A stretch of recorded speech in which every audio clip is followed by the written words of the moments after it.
Retirement of partner का part number 6 जहाँ पे हम करेंगे वर्कमैन कंपेंसेशन फंड का क्या ट्रीटमेंट होगा। तो देखो ये क्वेश्चन है, ए अभी पार्टनर है, सी रिटायर हो गया और न्यू रेशियो 1:1 है। अब देखो यहाँ पे मुझे सैक्रिफाइसिंग और गेन रेशियो निकालना ही नहीं होता है।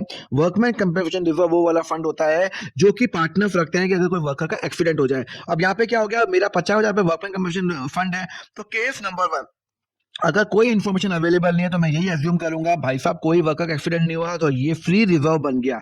तो वर्कमैन कंपेंसेशन फंड को मैं डेबिट करूंगा और ये मैं बांट दूंगा ए, बी और सी के अंदर बांट दूंगा, ऑलवेज ओल्ड रेशियो के अंदर। तो 50,000, 25,000, 12,500, 12,500। क्लियर है। दूसरा नंबर के, अगर मेरी लाइबिलिटी 20 निकलती है, अच्छा देखो मेरा फंड कितने का है, 50 का, लाइबिलिटी कितनी निकल रही है, 20 निकल रही है, तो मैं क्या करूंगा, वर्कमैन कंपेंसेशन फंड को डेबिट करूंगा 50,000 से। और मेरी लाइबिलिटी कितनी निकल रही है, to liability for workman compensation 20,000 रुपए।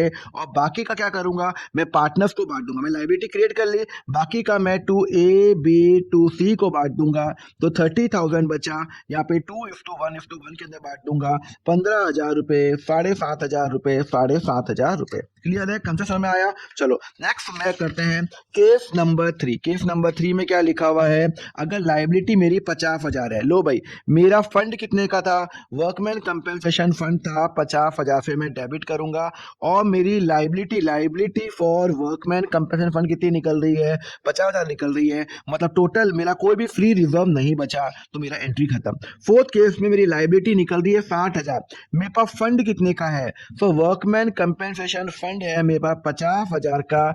मेरी जो लाइबिलिटी है वर्कमैन कंपेंसेशन की, वो है 60,000 की। और बाकी का जो 10,000 है वो जाएगा आपका रीवैल्यूएशन अकाउंट के अंदर, क्योंकि आपकी लाइबिलिटी बढ़ रही है। आपकी लाइबिलिटी 60 है, फंड आपने यूज कर लिया 50, बाकी का 10,000 रुपए आएगा आपका रीवैल्यूएशन अकाउंट के अंदर मैं लेके जाऊंगा, और अल्टीमेटली रीवैल्यूएशन अकाउंट एबीसी के अंदर क्लियर हो जाएगा। क्लियर है, कंफर्म में आ गया। तो मैंने वर्कमैन कंपेंसेशन फंड भी कर दिया। नेक्स्ट लेक्चर में करेंगे इन्वेस्टमेंट फ्लक्चुएशन फंड, उसके लिए फॉलो करो अकाउंट फंडा।